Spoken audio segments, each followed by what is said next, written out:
Halo, selamat datang lagi di Deep Dive kita. Kali ini kita bakal langsung nyelam ke materi yang udah Anda kumpulin soal dasar-dasar algoritma dan pemrograman.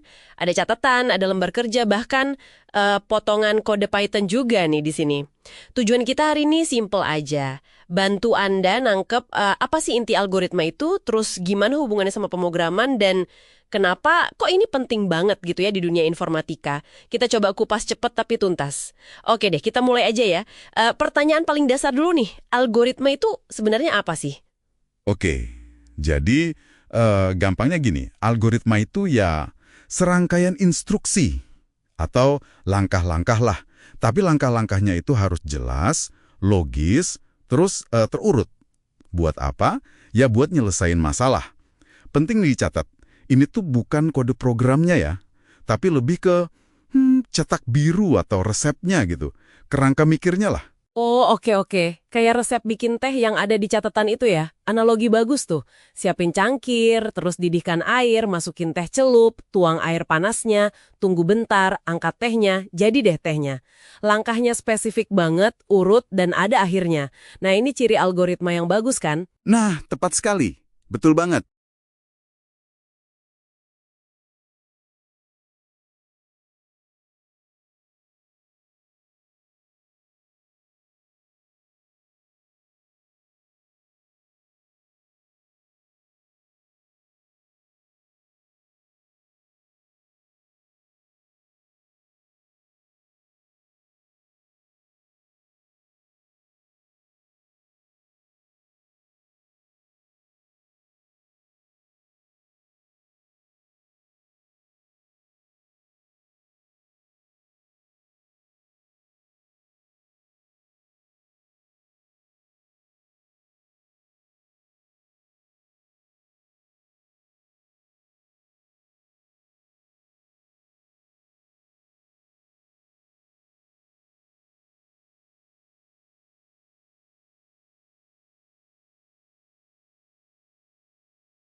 Betul banget. Terus, pemrograman itu, prosesnya.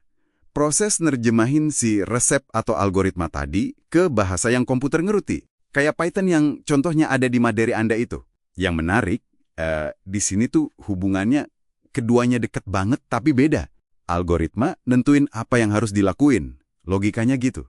Kalau pemrograman, itu nentuin gimana caranya. Implementasinya di kode. Jadi kalau algoritmanya udah keliru, misalnya urutannya salah atau logikanya ngaco, ya pasti programnya salah. Secanggih apapun kodenya ditulis, tetap aja outputnya bakal salah. Misalnya nih, algoritma kasir salah ngitung diskon, ya programnya bakal terus-terusan salah ngasih harga, gitu. Nggak peduli kodenya rapi atau enggak. Iya ya, kebayang. Paham. Coba kita lihat contoh praktisnya deh dari lembar kerja itu. Ada program kasir sederhana ya buat ngitung total belanjaan. Inputnya jelas banget, nama barang, harga satuannya, jumlah belinya berapa. Terus output yang dimau ya total harga akhirnya. Algoritmanya di situ kelihatannya cukup lurus ya, mulai, terus terima input data barang, harga, jumlah, terus, nah ini, ada validasi dulu, pastiin harga sama jumlahnya angka positif, baru hitung totalnya, harga kali jumlah, tampilkan hasilnya, selesai. Tapi gimana sih sebetulnya urutan langkah di algoritma kasir ini? Kok kayaknya penting banget ya urutannya? Apa nggak bisa dibolak-balik aja gitu? Nah, itu pertanyaan bagus. Urutan itu krusial banget, penting sekali. Kita kan nggak bisa ngitung total harga kalau belum tahu jumlah barangnya berapa sama harga satuannya berapa, ya kan? Oh iya benar juga ya. Terus, validasi input. Itu juga pentingnya di awal. Kalau nggak divalidasi dulu, bisa jadi kita malah nyoba ngalihin harga pakai teks, misalnya. Nanti error programnya. Jadi urutan yang logis itu mastiin prosesnya jalan benar dan hasilnya sesuai harapan. Oke oke, masuk akal. Ada contoh lain lagi nih yang menurut saya bagus banget buat gambarin ini dari materi Anda juga. Soal perbandingan dua cara nyari buku petualangan kucing Oyen di tumpukan acak. Ada algoritma A, ambil buku acak aja, cek judul, kalau salah balikin lagi, ulang terus sampai ketemu. Terus ada algoritma B, cek satu-satu tapi sistematis, urut gitu dari paling atas sampai bawah.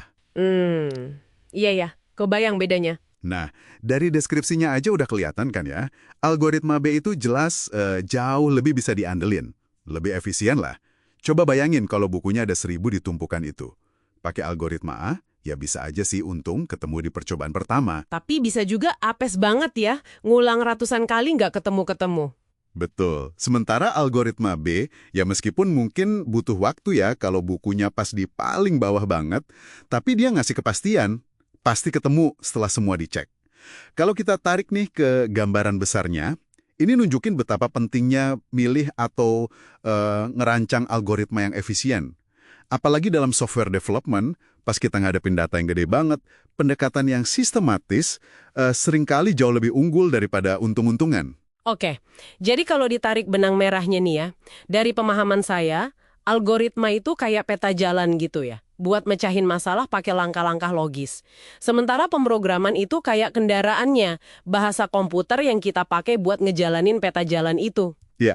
Kedua ini jadi fondasi penting banget ya di dunia teknologi, nggak bisa dipisahin. Bener banget, persis. Dan kayak contoh cari buku tadi, nggak semua peta jalan itu sama bagusnya kan?